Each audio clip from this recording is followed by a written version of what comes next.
दोस्तों, हिंदुस्तानी लड़का सऊदी अरब में पैसे कमाने के लिए जाता है और वहाँ पे काफ़ी सारे पैसे कमाता है और वहाँ पे इतनी अच्छी उसकी सैलरी होती है। और जब वो वहाँ से वापस आने वाला होता है तो वो अपने कफ़ील से पैसे मांगता है। और दोस्तों, पैसे मांगने के बाद वो वहाँ से निकलने ही वाला होता है, तभी वहाँ सऊदी अरब की एक औरत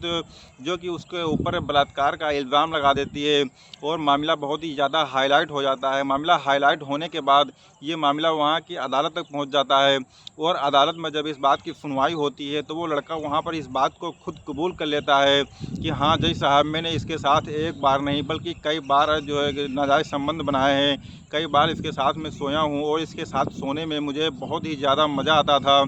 जब इस तरीके की वो बातें करता है और कहता है कि मैं एक हिंदुस्तानी लड़का हूँ और हिंदुस्तानी लड़कों को सऊदी अरब की औरतें जो है कुछ ज़्यादा ही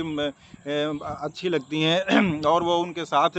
जो है अच्छी तरीके से संबंध बनाता है और जज साहब, आप मुझको फांसी पर चढ़ा दीजिए क्योंकि मैंने इसके साथ बहुत ही ज़्यादा मज़े लिए हैं। दोस्तों, सबसे इंटरेस्टिंग बात ये है क्योंकि सऊदी अरबिया का कानून जो है इतना ज़्यादा सख्त है कि अगर वहाँ पर जो है किसी के ऊपर बलात्कार का इल्ज़ाम होता है तो उसको वहाँ पर जो है बीच चौराहे पर खड़ा करके चारों तरफ से जो आदमी होते हैं, वहाँ की जो जनता पब्लिक होती है, वो अपने हाथों में पत्थर लेकर के उस बलात्कारी को तब तक मारती रहती है जब तक कि उसकी जान से जान निकल नहीं जाती है। और दोस्तों, अगर कोई किसी को वहाँ पर मौत के घाट उतारता है तो वहाँ की अदालतें उसको जो है मौत की ही सज़ा देती हैं, यानी कि फांसी की सज़ा देती हैं।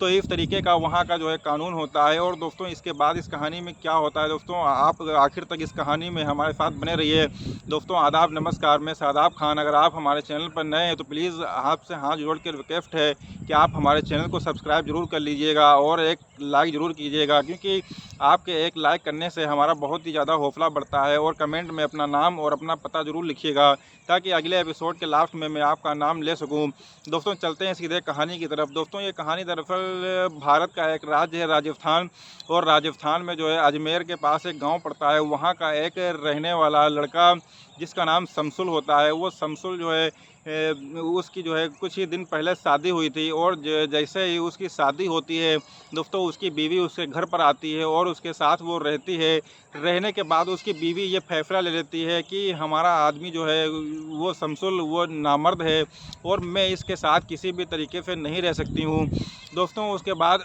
मामला आगे बढ़ता है और आगे बढ़ते बढ़ते तकरीबन 4-5 महीने बीत जाते हैं, लेकिन लास्ट में फैसला यही होता है कि वो लड़की अपने पति से जो है अपने शौहर से वो तलाक ले लेगी। दोस्तों, उसके बाद वो तलाक ले लेती है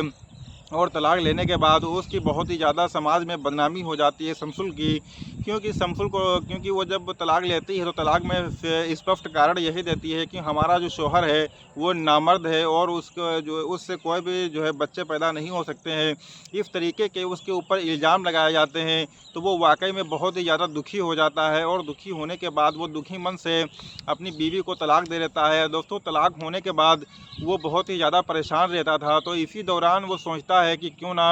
हम एक जो है जड़ी बूटी वाले, यानी कि जो हकीम जी होते हैं, वो हकीम को हम दिखा देते हैं। दोस्तों, उसके बाद वो हकीम को दिखाता है और उनसे जो है इलाज करता है। इलाज करने के दौरान ही उसका जो है इलाज चलता रहता है और एक तरफ तो वो, क्योंकि वो अपने जो है बहुत बुरी मुसीबत में फंसा हुआ था, क्योंकि उसके ऊपर कुछ इल्ज़ाम ही ऐसा था, तो वो दूसरी तरफ अपना जो है सऊदी अरबिया जाने के लिए वीज़ा भी तैयार करवा रहा था। और एक एजेंट से उसकी मुलाकात होती है। वो एजेंट उसको सऊदी अरबिया में अच्छी नौकरी दिलाने की जो है बात करता है और उसके एवज़ में वो अच्छे खासे पैसे भी उससे लेता है। और दोस्तों, इस तरीके से उसका पूरा इलाज यहीं पर संपन्न हो जाता है और वो दूसरी तरफ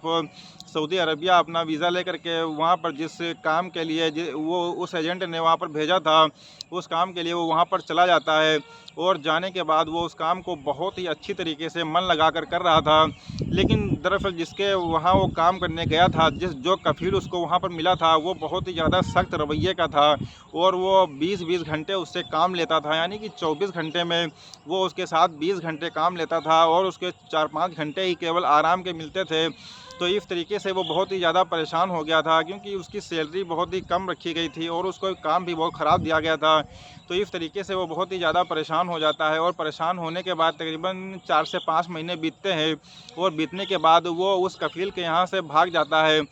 और भागने के बाद दोस्तों वो कहीं पर अपने दोस्त के यहाँ पर छिप जाता है और छिपने के बाद वो इस चीज़ की तलाश में रहता है कि कोई अच्छा सा कफ़ील मिल जाए, कोई जो है जिसके यहाँ पर अच्छी तरीके से हमारी फ़िटिंग हो जाए और जिसके ज़रिए हमारा वीज़ा फिर से अप्लाई हो सके। दोस्तों इस तरीके से जो है उसके दोस्त के ज़रिए एक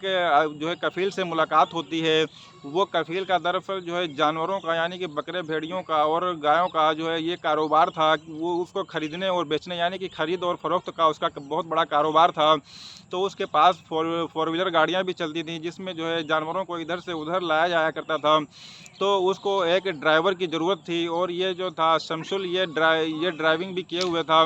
तो इसको जो है वहाँ पर ड्राइवरी के रूप में उसको रख लिया जाता है और उससे कहा जाता है कि आपको ईमानदारी से काम करना है और आपको उतनी ज़्यादा ड्यूटी भी नहीं करना है जितनी ज़्यादा ड्यूटी आप वहाँ पर करके आए हैं। क्योंकि वो अपनी सारी परेशानी को उस कफ़ील के सामने रख देता है। दोस्तों वो कफ़ील उसकी जो है गंभीरता को समझता है, उसकी परेशानी को समझता है और उसको अपने यहाँ नौकरी पर रख लेता है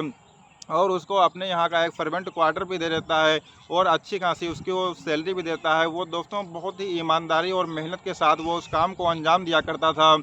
लेकिन चूँकि वो अपने घर से जो है भाग करके गया था और उसकी बीवी से भी उसका तलाक हो चुका था, तो उसका भारत में कोई अकाउंट भी नहीं था बैंक में। तो इसलिए वो जब सऊदी में काम करता था, जो भी पैसे उसको उस कफ़ील के यहाँ से मिलते थे, तो वो उसी कफ़ील के यहाँ पैसा वो अपना रख दिया करता था और उनसे कहता था कि मैं जब कभी भी अपने घर वापस जाऊँगा तो ये सारा पैसा मुझको दे देना। तो वो कफ़ील कहता है कि ठीक है। दोस्तों वो जितना भी पैसा कमाता था तो वो सारा पैसा उन्हीं को, अपने कफ़ील को दे दिया करता था और वो उस पैसे को उठा करके वो अपने बिजनेस में लगा दिया करते थे। इसी तरीके से दोस्तों हिसाब किताब चलता रहता है। अब उसको अपने कफ़ील के यहाँ काम करते हुए तकरीबन 5 साल लगभग बीत चुके थे। अब उसका कुछ मन बनता है कि क्यों ना हम अपने घर इंडिया जो है वापस चले जाएं, क्योंकि इतना ज़्यादा हमारा पैसा हो गया है और क्योंकि हमको इन्होंने इंटरेस्ट भी देने के लिए कहा था, यानी कि जो पैसा उसका जमा हुआ था उसके पास, तो वो उन्होंने जो इन्वेस्टमेंट किया था तो उसका जो है मुनाफा भी 50% देने के लिए कहा था। दोस्तों उस तरीके से जब उसका हिसाब किताब जोड़ा जाता है तो वो बहुत ही ज़्यादा उसका अच्छी खासी मोटी रकम उसकी बनती है और जब उसकी मोटी रकम बनती है तो जो वहाँ का कफ़ील होता है तो वो कफ़ील के दिमाग में कहीं ना कहीं ये चीज़ जो है काटने लगती है कि आखिरकार इतना पैसा इसका किस तरीके से अदा किया जाएगा। अब वो उसको जो है बार बार टालते रहते हैं, यही बताते रहते हैं कि इस महीने ले लेना, अगले महीने ले लेना या उसके अगले वाले महीने में ले लेना। दोस्तों इस तरीके से तकरीबन 5 से 6 महीने का वक्त बीत जाता है और उसको जब शमसुल को इस बात का पूरा पता चल जाता है कि अब ये जो है पैसा देने में बहुत ही आनाकानी कर रहे हैं, तो आपस में जो है बहुत ही ज़्यादा उन दोनों में जो है दिक्कतें खड़ी हो जाती हैं और वो सोच में पड़ जाता है कि आखिरकार ऐसा जो है कैसे कैसे जो है काम चलेगा। तो एक दिन वही जो कफ़ील होता है वो उसको अपने पास बुलाता है और बहुत ही प्यार से उससे बात करता है और उससे कहता है कि भाई देखो, हमने तुम्हारे पैसे जो है वो हमने इसी कंपनी में जो है इसी कारोबार में इन्वेस्टमेंट में लगा दिए हैं और वो पैसा जो है जिससे जो है मुनाफा होगा तो उसका 50% आपको मुनाफा भी दिया जाएगा और बाकी जो आपकी नौकरी है उसका भी सैलरी जो है वो आपको दी जाएगी। लेकिन अभी चूंकि हमने वो पैसा सारा इन्वेस्ट कर दिया है इसी बिजनेस में, तो वो पैसा सब इसी में लगा हुआ है, तो आपको सारा पैसा जोड़ करके 2 से 3 महीने के अंदर आपको सारा पैसा मिल जाएगा और आपको किसी भी प्रकार की कोई दिक्कत नहीं होगी। और तब तक के लिए आप एक काम करिए, आपको मैं अपने घर में जो है आपकी ईमानदारी के हिसाब से अपने घर में एक क्वार्टर दे देता हूँ और आप जो है हमारे घर में रहना और हमारी बीवी की जो है देखभाल करना और वो कहीं भी जो है आपको लेकर के जाए सामान वामान उसको दिला दिया करना। दोस्तों उसके ऊपर भरोसा करके उसके हिसाब से जो है वो उसकी बातों में आ जाता है और सोचता है कि चलो 2-3 महीने की बात है। और जब बात इन्वेस्टमेंट की कही गई है कि पैसा सारा इन्वेस्ट कर दिया गया है और उसके बदले में उसको 50% मुनाफा भी दिया जाएगा, तो इस तरीके से वो बहुत खुश हो जाता है और सोचता है कि जो है काफ़ी अच्छा पैसा हो जाएगा 2-3 महीने में और उसके बाद मैं यहाँ से निकल करके इंडिया में फिर अपने गांव राजस्थान अजमेर में जा करके सेटल हो जाऊँगा और अच्छी तरीके से कोई अपना कारोबार कर लूँगा। इस तरीके से वो सोचता रहता है। लेकिन दोस्तों जो है क्योंकि उसकी नीयत में जो है खोट थी कफ़ील की, वो उसका जो है पैसा वापस नहीं देना चाहता था। तो वो इसी दौरान उसके दिमाग में जो है एक आइडिया आता है, और आइडिया आने के बाद वो आइडिया के तहत ही उसको अपने घर पर एक क्वार्टर देता है और अपनी बीवी के ज़रिए उसको फंसाने की कोशिश करता है, और अपने कुछ वहीं के सऊदी अरबिया के लोगों से जो है कुछ अपने दोस्तों से बातचीत करता है, और पूरी प्लानिंग के तहत ये सारा काम करता है। और एक दिन वो अपने घर पर एक फंक्शन रखता है, और फंक्शन में दोस्तों सभी लोग आए हुए थे, और अपनी बीवी से वो पहले ही सब सेटिंग करके रखे हुए था। उसकी बीवी उस शमसुल से कहती है कि थोड़ा सामान हमको मार्केट फैला दीजिए। दोस्तों वो जाता है सामान लाने के लिए, और सामान लेकर के आता है, और वो उसकी बीवी को सामान दे देता है। सामान देने के बाद वो वहाँ से उठ करके खाना खा पी के वो अपने क्वार्टर में चला जाता है, और वहीं पर आराम करने लगता है। तब तक के लिए उस कफ़ील के जो सऊदी अरबिया का जो कफ़ील था, उसके जो दोस्त लोग थे, वो खाना खा पी करके वो जाते हैं, और शमसुल के जिस क्वार्टर में वो रुका हुआ था, आराम कर रहा था, उस क्वार्टर के दरवाजे पर वो लात घुसे मारने लगते हैं। तो वो तुरंत उठ करके उस दरवाजे को खोलता है, और जैसे ही दरवाजे को खोलता है तो वो लोग कमरे के अंदर घुस जाते हैं, और कमरे के अंदर घुसने के बाद वो उसको बहुत ही ज़्यादा मारते हैं, पीटते हैं। और तो वो पूछता है कि आखिर ये तो बता दीजिए कि मेरी खता क्या है। तो वो लोग जो है कुछ नहीं बताते हैं, और कहते हैं कि जो है तुम्हारी हिम्मत कैसे हुई कहीं जो है उस कफ़ील के यानी कि हमारे दोस्त की बीवी के साथ जो है ऐसा करने की, और तुमने उसके साथ छेड़छाड़ किया है, तुमने उसके साथ बलात्कार करने की कोशिश की है। तो वो कहता है कि नहीं, मैंने ऐसा कुछ भी नहीं किया है, लेकिन उसको बहुत ही ज़्यादा मारा जाता है, पीटा जाता है। फिर पुलिस बुला करके उसको पुलिस के हवाले कर दिया जाता है। दोस्तों उसको सलाखों के पीछे डाल दिया जाता है। उसके बाद वहाँ पर जो है मामला तुरंत कोर्ट में पहुँचता है, क्योंकि वहाँ पर जो है सऊदी अरबिया के अंदर मामले ज़्यादा पेंडिंग में नहीं रहते हैं, तो इसीलिए कोर्ट जो है बहुत ही जल्दी जल्दी सुनवाई करता है, और मामले को तुरंत फाइनल कर देता है, और ऑन द स्पॉट उसका जो है फैसला भी सुना देता है। तो इस तरीके से जो है वहाँ पर मामला अदालत में पहुँचता है, और अदालत में जाने के बाद दोस्तों वो एक तरफ जो है कफ़ील और उसकी बीवी खड़ी होती है, और दूसरी तरफ कटघरे में ये खड़े होते हैं। तो इनसे जब पूछा जाता है सारी बात, तो ये जो है पहले तो उसकी बीवी से ये सारी बातें पूछी जाती हैं, कफ़ील की बीवी से। तो वो इनके ऊपर बहुत ही गंभीर आरोप लगाती है। हालांकि वो औरत बहुत ही नेक थी, लेकिन वो अपने पति के बहकावे में आ करके वो मजबूरन जो है वो बयान देती है। हालांकि उसकी ज़ुबान बहुत लड़खड़ाती है, लेकिन अपने आप को वो बहुत मजबूत करके अपने पति के, अपने शोहर के कहे हुए शब्दों को दोहराती है, और कहती है कि मैंने इनसे कुछ सामान मंगाया था, और सामान लाने के बाद इन्होंने मुझको सामान दिया और मेरा हाथ पकड़ लिया, और मेरे साथ ये ज़ोर ज़बरदस्ती करने लगे। इनका नज़रिया बहुत ही गंदा था, और ये हमारे साथ बलात्कार करना चाह रहे थे।